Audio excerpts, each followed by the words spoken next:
لله رب العالمين الرحمن الرحيم مالك يوم الدين إياك نعبد وإياك نستعين اهدنا الصراط المستقيم صراط الذين أنعمت عليهم غير المغضوب عليهم ولا الضالين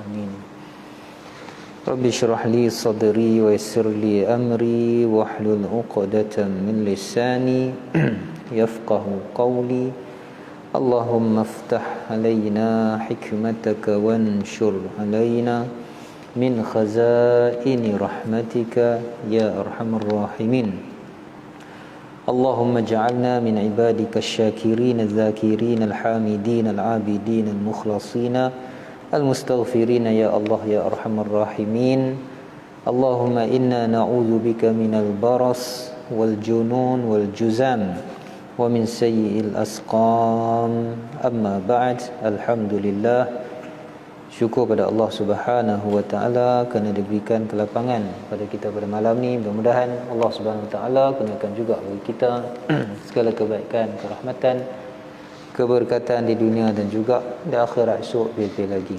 Kita sambung perbahasan kita daripada hadis 40 oleh Imam An-Nawawi rahimahullahu ta'ala, yang mana Imam An-Nawawi himpunkan bagi kita 42 buah hadis. Jika kita faham 42 buah hadis ini, mudah-mudahan kita faham agama kita dengan baik. Kita sampai muka surat berapa ni? Muka surat apa? 7.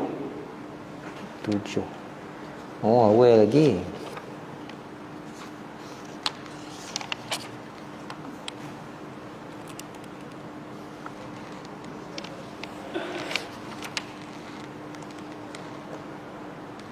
Baik, muka surat 7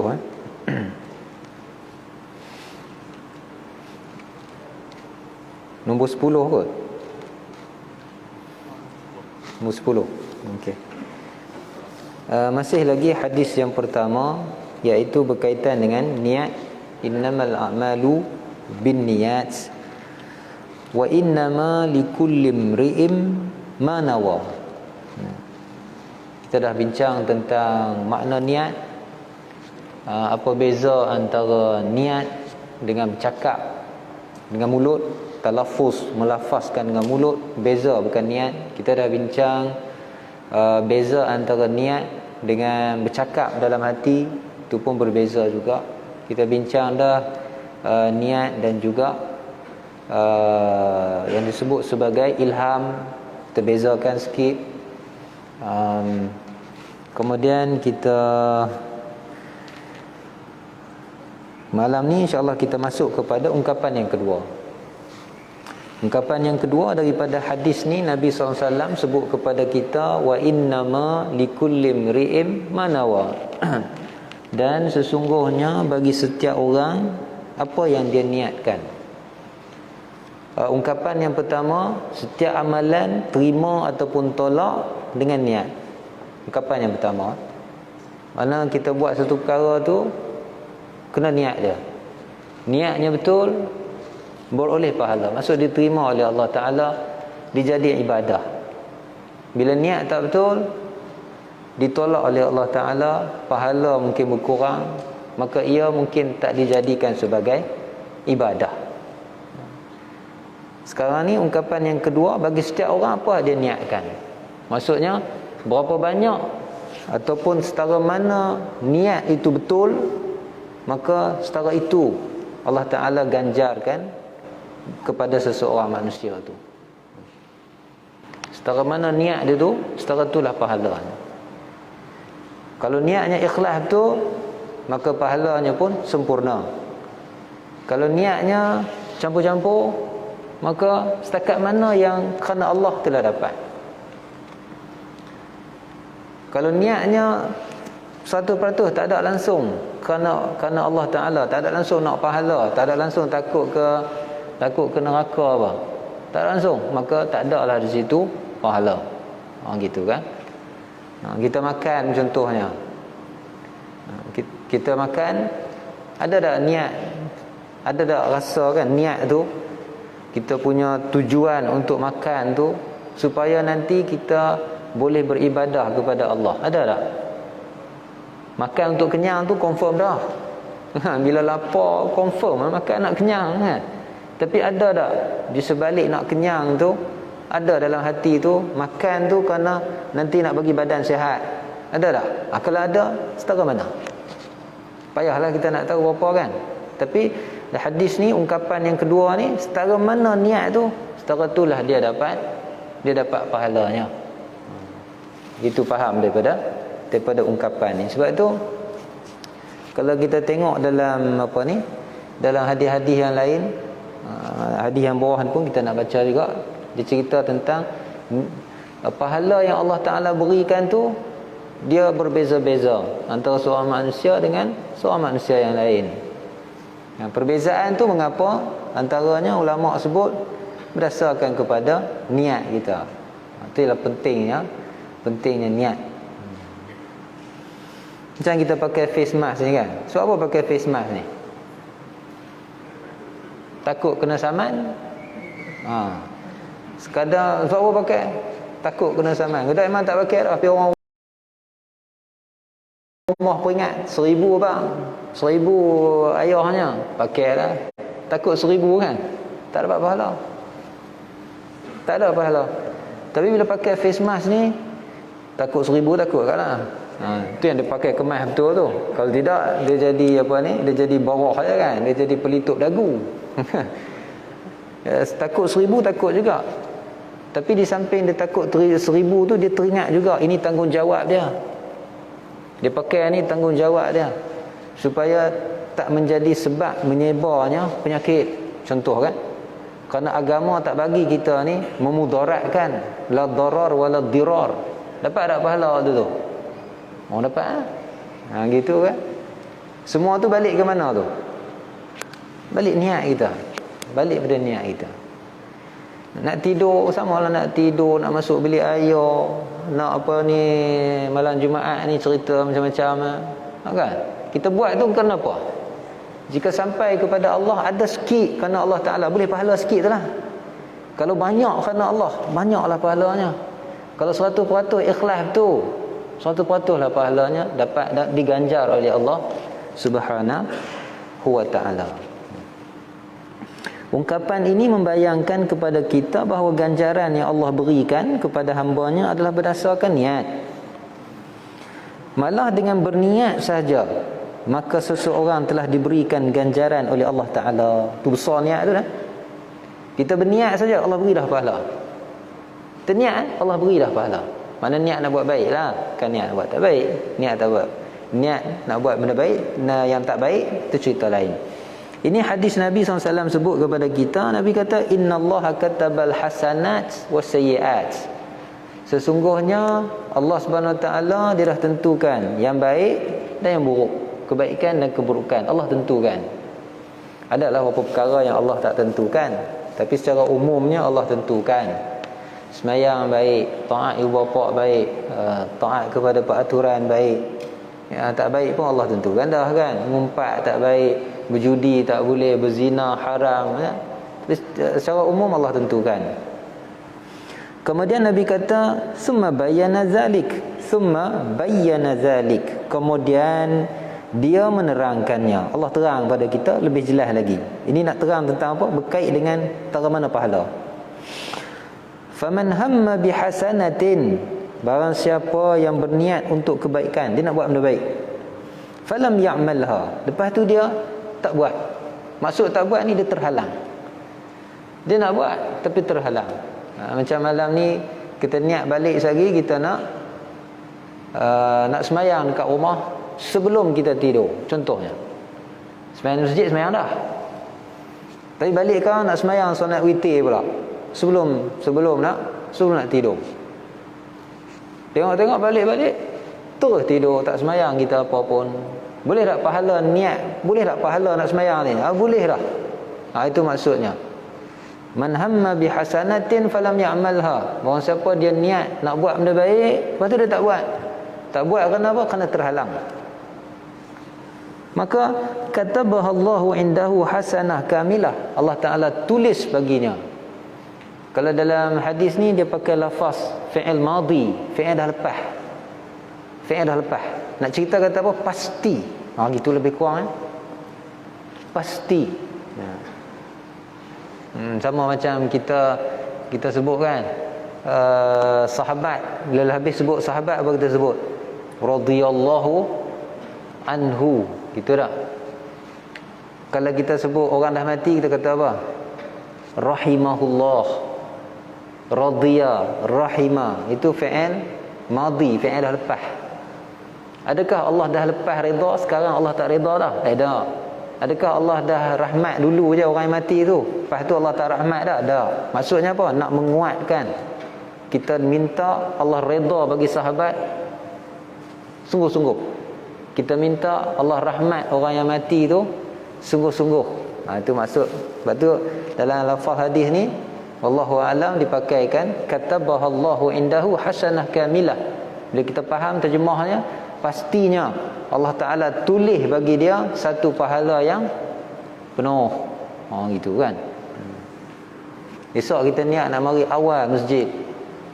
Esok kita niat nak mari awal masjid sembahyang Jumaat esok kan. Tengok-tengok mari pukul 1. Saya niat nak mari 12.30. Jarang orang mari 12.30 ni. Jarang benar.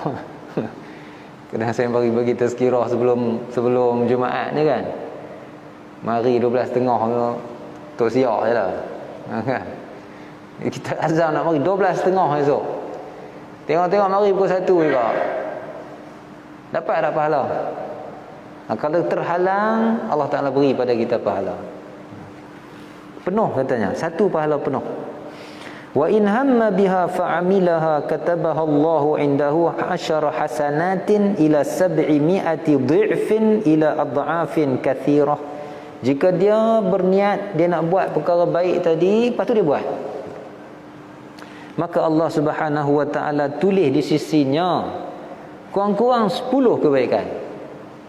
Bila kita buat 10 ila 700 dhi'f, hingga 700 kali ganda, ila adha'afin kathirah, mungkin juga sehingga gandaan-gandaan yang tak terhingga banyaknya.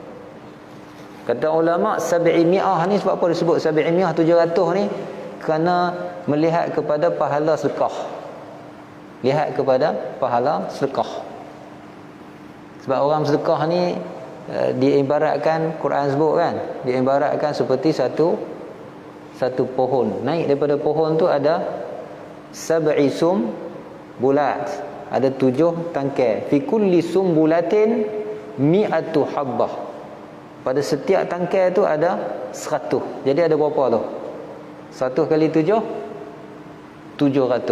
Sebab tu setengah ulama kata, sebab tu dalam hadis ni ditulisnya 700 kali ganda. Kerana apa? Kerana nak peringat yang pahala orang sedekah ni.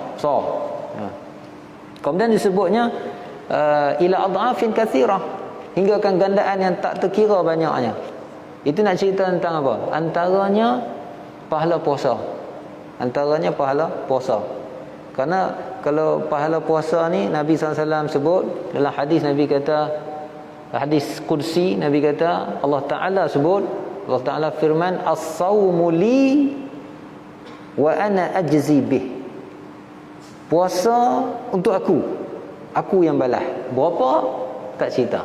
Kita berapa gandaan? Wallahu a'lam, Allah yang maha tahu. Ni setengah ulama dia kata 700 ni nak cerita tentang pahala. Yang tak terkira gandaan ni nak cerita tentang puasa.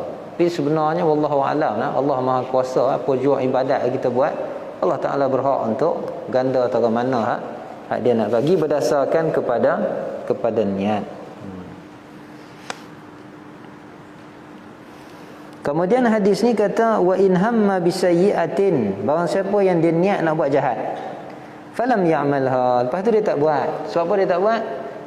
Kerana memang dia tak buat. Falam ya'malha, lepas tu dia tak buat. Dia apa ni? Dia tukar, maknanya dia tahan diri dia. Dia tahan diri dia. Katabahallahu indahu hasanah kamilah, maka Allah Subhanahu wa taala tulis baginya di sisinya, di sisi Allah Ta'ala satu kebaikan yang sempurna. Satu kebaikan. Dia dah ambil vaksin, lepas tu dia tahu kawan dia tak ambil vaksin lagi.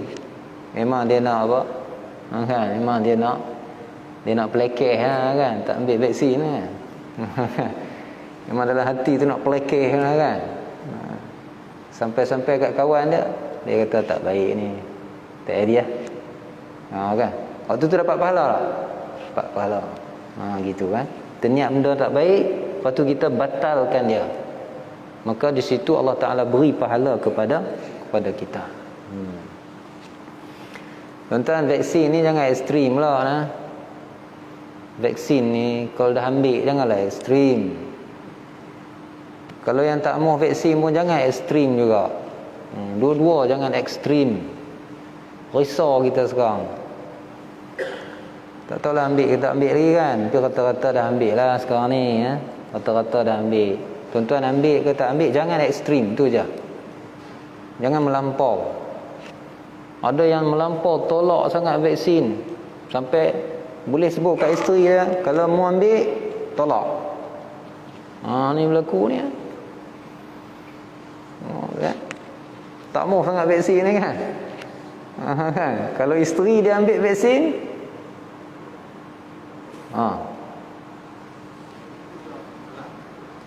jangan sampai macam tu lah. Itu ekstrim belah tak mau vaksin. Siapa ambil vaksin ikut Dajjal. Contohnya. Siapa ambil vaksin ikut Dajjal, dia kata. Janganlah sampai macam tu. Yalah, teori-teori konspirasi ni satu hal lah, kan? Tapi iyakah? Ada bukti sungguh ke? Kena tanya balik tu lah. Kena tanya balik. Memanglah nampak macam kuat juga, kan? Nampak macam memang sengaja dilakukan. Nampak semacam nak bagi untung kepada syarikat-syarikat farmasi besar, kan? Orang putih sebut Big Pharma. Tapi ada bukti betul kah? Sungguh 100% kah? Tak tahu. Jangan ekstrim sangat. Yang ambil pun janganlah ekstrim sangat pula. Yang ambil kan, sampai ada yang kurang ajar dengan mak ayah. Mak ayah tak mau ambil vaksin, dia dah ambil dah, kan? Marah dengan mak ayah tak ambil vaksin, sampai keluar kata-kata yang tak sepatutnya. Jangan sampai macam tu. Kalau kita terima vaksin pun janganlah. Kadang-kadang sehingga macam vaksin itulah segala-galanya. Saya dengar kadang yang sebut ni kan, yang dah ekstrim sangat vaksin. Hanya vaksin saja yang boleh menyelamatkan kita. Risau dengar. Tuhan di mana, Allah mana, kudrah Allah mana, hilang habis seolah-olahnya. Baru ni dia hantar mesej ni, nak cerita orang yang jenis ekstrim vaksin ni kan, hantar mesej. Tuan-tuan biasa dengar tak? Ini ungkapan orang ekstrim juga. Kalau jumpa ular dengan jumpa ada satu bangsa tu kan, tak boleh nak sebut lah. Kalau jumpa ular dengan jumpa satu bangsa ni, ketuk mana dulu? Ketuk bangsa tu dulu. Biasa tak tuan-tuan dengar? Biasa kan? Itu ekstrim. Ada ke jumpa ular, jumpa ni ketuk yang ni dulu? Sian kawan tu. Ekstrim tu. Sekarang ni penyakit tu kena kepada orang yang ekstrim vaksin ni. Sampai dekat saya mesej, mula ke orang gambar ular, kalau jumpa ular dengan anti vaksin. Dia nak ulang benda tu lah kan. Lebih kurang ketuk mana dulu. Gitulah lebih kurang kan. Itu ekstrim tu. Jangan. Tuan-tuan, ekstrim hanya menghasilkan ekstrim. Memang orang buat kajian lah. Ekstrim hanya menghasilkan ekstrim. Kat negara Eropah memang dah terbukti dah sekarang ni. Bila kat negara Eropah dia nak buat macam mana? Ni kat UK, kat US, Amerika semua kan. Apabila siapa yang dah ada vaksin, dah ambil vaksin, akan diberi kad vaksin. Apa tujuan kad vaksin? Siapa yang tak ambil vaksin nanti tak boleh pergi ke sana, tak boleh pergi ke sini kan. Ekstrim. Apa hasilnya? Ekstrim sebelah lagi satu. Apa jadi? Orang tunjuk perasaan. Baca tengok, boleh tengok kan dalam berita, boleh tengok. Orang tunjuk perasaan. Setiap tindakan ekstrim hanya menghasilkan satu tindakan ekstrim juga. Di Malaysia ni mungkinlah orang kita tak jenis suka tunjuk perasaan. Dia tak angkat spanduk. Tapi ingat tuan-tuan, orang Malaysia ni kadang-kadang kalau dia angkat tangan pula. Ingat tuan, dia angkat tangan macam tu. Bukan angkat tangan nak ngenok, dia angkat tangan macam tu ya. Tengah-tengah malam dia angkat tangan macam tu. Ini lagi bahaya ni. Kan? Ini orang panggil sihamil lail. Ini orang panggil panahan malam. Jangan ekstrim. Ini dah ada mula syarikat-syarikat ni kan. Siapa yang tak vaksin tak sambung kontrak. Dah mula ada. Dah mula kita dengar ni ekstrim belaka. Ekstrim. Apa salahnya kalau yang tak ambil, kalau yang siapa tak ambil vaksin sebelum masuk ke pejabat, cek dululah. Kan cek lah. Cek apa orang panggil? Apa orang panggil ni? Ini cek ni kita panggil apa ni? Swab ke swab ni? Gitulah lebih kurang. Swab ke. Cek je lah. Apa masalah Cikgu-cikgu yang tak vaksin sekarang ni teruk kena tekanan sekarang. Cikgu tak vaksin. Tuan-tuan kesian lah cikgu tu. Kalau buka sekolah pun budak-budak ni dah vaksin ke? Kalau buka sekolah budak-budak dah vaksin ke? Pelajar ni, anak murid ni 1 sampai 6 ni, umur 1 sampai 6 dah vaksin ke? Belum vaksin lagi. Sila-sila budak-budak ni yang akan bawa penyakit. Hatta yang dah vaksin sekalipun, boleh tak dia menjadi pembawa COVID-19? Boleh tak? Tuan-tuan yang dah ambil kan? Yang dah ambil, mungkin tak pun jadi pembawa? Mungkin. Dah mati pun kita dengar ada. Dah mati pun kita dengar ada. Dah ambil dah 2 dos. Dah ambil 2 dos, mati. Ada. Jadi tak perlu kita nak ekstrim sangat ya. Siapa terima, terima. Siapa tak mau terima, tak apalah ya. Masing-masing kita terima menerima. Itu nak sebut sikit lah sebut sikit. Jangan ekstrim. Halakal mutanatti'un, kata Nabi SAW. Halakal mutanatti'un, halakal mutanatti'un. 3 kali ulang. Akan rosak, akan musnah, akan binasa orang-orang yang melampau, ekstrim. Bukan rosak.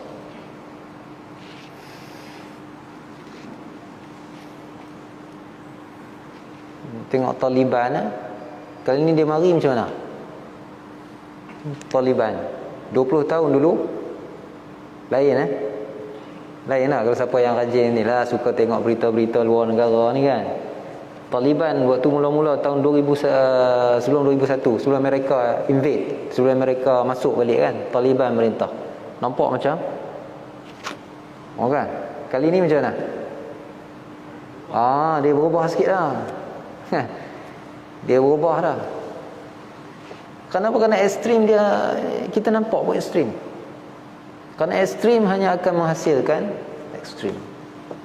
Allah Alam, mungkin kerana Taliban waktu tu nampak ekstrim, maka Amerika invade 2001. Wallahu a'lam kan. Baik. Kemudian hadis ni dia kata, wa in hamma biha fa'amilaha katabaha Allahu sayyi'atan wahidah. Kalau dia niat buat jahat, lepas tu dia buat tu, maka Allah Ta'ala hanya tulis satu saja dosa dia. Beza ni, berbeza. Itu juga nak tunjuk rahmat Allah Subhanahu wa Ta'ala.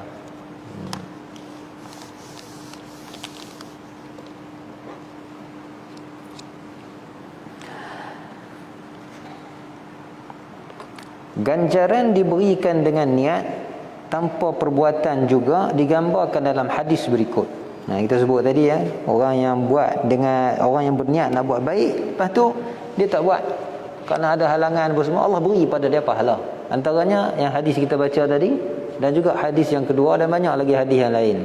Dalam hadis yang kedua ni Allah Ta'ala, Nabi SAW sebut, inna bil madinati, sesungguhnya di Madinah, larijalan, ada individu-individu, masirtum masiran, wala qata'tum wadiyan illa kanu ma'akum, tidaklah kamu semua jalani mana-mana perjalanan, betul kan? Dan seberangi mana-mana lembah melainkan mereka bersama kamu. Nabi cerita apa? Nabi cerita dekat para sahabat yang keluar berjihad. Sahabat keluar berjihad sekali dengan Nabi lah, keluar daripada Madinah berjihad. Nabi kata, ni waktu kamu tengah berjihad ni, kita ni dalam perjalanan nak pergi jihad ni, kita melalui mana-mana tempat, kita melintasi mana-mana lembah. Nabi kata, ada orang dekat Madinah yang tak bersama dengan kita, tetapi mereka dapat pahala seperti mana kita dapat. Gitu kan. Maksudnya apa? Orang kat Madinah dia tak boleh nak ikut sekali, tapi Nabi kata depa pun dapat juga pahala. Qalu wa hum bil Madinah, sahabat tanya, oi takkan macam tu depa duduk di Madinah dapat pahala macam kita hak keluar nak perang macam nak mati ni, tapi depa duduk di Madinah saja dapat pahala macam kita? Maka Nabi kata, qala walahum bil Madinah, ya demo di Madinah tapi dapat sebenarnya kita dapat. Habasahumul uzur, mereka itu keuzuran yang menghalang mereka. Gitu kan.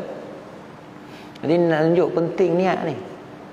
Apa-apa pun penting niat. Sama lah kalau kita bersembang orang motivasi pun, orang motivasi kan, mula-mula sekali niat tu, daripada niat baru dia ada kehendak. Memang dia kena start dengan niat, cukup penting.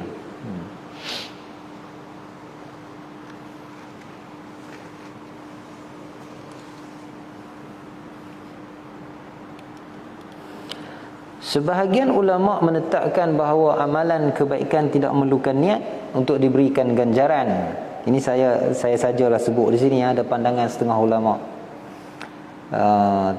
Kadang benda-benda baik ni buat tak payah niat pun Allah Ta'ala beri pahala. Setengah ulama berpandangan. Ini riwayatkan daripada Al-Hasan dan Ibn Sirin bahawa amal kebaikan diberikan pahala sekalipun tanpa ada niat. Wallahu a'lam. Ni mungkin nak melihat sudut rahmat Allah Subhanahu wa taala. So bila kita buat satu kebaikan, Allah kira baik untuk kita. Tapi kalau ikut nas, ya, innamal a'malu binniyat, setiap amalan mesti kena niat. Meninggalkan kejahatan kerana terhalang atau terpaksa tidak menjadikan seseorang itu menerima ganjaran di sisi Tuhan. Dan kita peringat ni kan, kalau dia niat nak buat jahat, lepas tu dia tak buat, kena tengok sebab apa dia tak buat tu. Dia tak buat kerana terhalang ke, ataupun dia tak buat kerana dia memang tak mahu buat, dia cancel, dia batal tak buat. Kalau dia sendiri yang membatalkan niat dia itu ada pahala. Tapi kalau dia terhalang kerana apa? Kerana ada halangan-halangan. Dia nak masuk mencuri lah, tengok-tengok anjing kejar dia pun lari. Orang macam ni dapat tak pahala? Dia tak dapat pahala. Dapat dosa tak? Dosa dapat tak? Dosa tak dapat. Kenapa tak dapat dosa? Sebab dia tak mencuri lagi. Tak boleh kata dia dapat dosa sebab dia tak mencuri lagi. Dia nak ambil lah kan? Barang duduk situ, dia nak curi lah. Memang dia nak curi. Tengok orang nampak. Dia tengok orang nampak, maka dia pun tak jadi. Dapat pahala tak? Tak dapat. Tu tak dapat. Ada dosa tak? Dosa tak dapat, tak curi lagi. Tapi bila kalau dia nak mencuri, lepas tu dia terasa, ni tak boleh ni tak patut. Dia tak patut ni. Kesian kat orang ni. Maka dia pun ubah niat dia. Waktu tu dia dapat pahala. Ya, dia dapat pahala di sisi Allah Subhanahu wa taala. Ini berdasarkan apa? Hadis Nabi SAW. Nabi kata, wa in tarakaha, sekiranya dia meninggalkan apa? Yakni kejahatan. Min ajli, yakni kerana aku, kerana Allah Ta'ala, balik kepada niat juga. Faktubuha lahu hasanah, maka tuliskan baginya satu kebaikan. Tapi kalau dia tinggal kerana terhalang, tak jadi itu kerana terhalang, tak boleh. Tak ada dia dapat pahala. Sebab tu kita ni kena senantiasa berlawan dalam diri kita. Kena berlawan dalam diri kita. Diri ni memang nak buat benda tak baik. Inna nafsa la ammaratun bisu. Memang diri kita ni memang dia cenderung nak buat benda tak baik. Cenderung tu. Maka kita kena berlawan dengan dia. Kena berlawan. Kalau bagi pilihan nak pakai tak mau pakai emas ni. Kalau bagi pilihan lah, nak pakai atau pakai emas? Tak mau lah kan, menyusah. Menyusah tak pakai. Nah gitu dah. Memang kita nature kita macam tu. Itu waktu itulah kita kena lawan. Lawan itulah. Mudah-mudahan kita boleh pahala.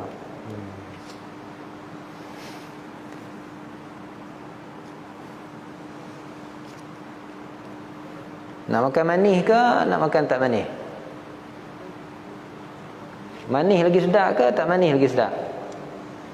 Manis lagi sedap kan? Manis lagi sedap. memang nafsu kita macam tu. Memang dia pun memang dah potong dah jari. Tapi duk minum manis ke kan? Dia tarik satu, duk sembang lagi, satu lagi mama. Jari dah potong. Memang kita punya nature kita macam tu. Maka kita ni kena senantiasa berperang dengan nafsu kita. Istilahnya apa? Berperang, lawan dia, lawan. Dan nafsu dia tak boleh dibiar. Dia tak boleh dibiar nafsu ni. Memang perangai nafsu, memang dia punya sifat dia, kita kena kenal ni nafsu ni, sebab dia memang ada dalam kita. Memang ada. Nafsu kalau dibiar dia akan merebak. Dia akan merebak. Dia mesti dilawan. Dia mesti dilawan. Kalau dibiar zina, dibiar zina. Tengok orang negara orang putih dibiarkan zina. Apa jadi sekarang? Boleh zina laki perempuan. Sekarang ni laki dengan laki, perempuan dengan perempuan. Betul tak?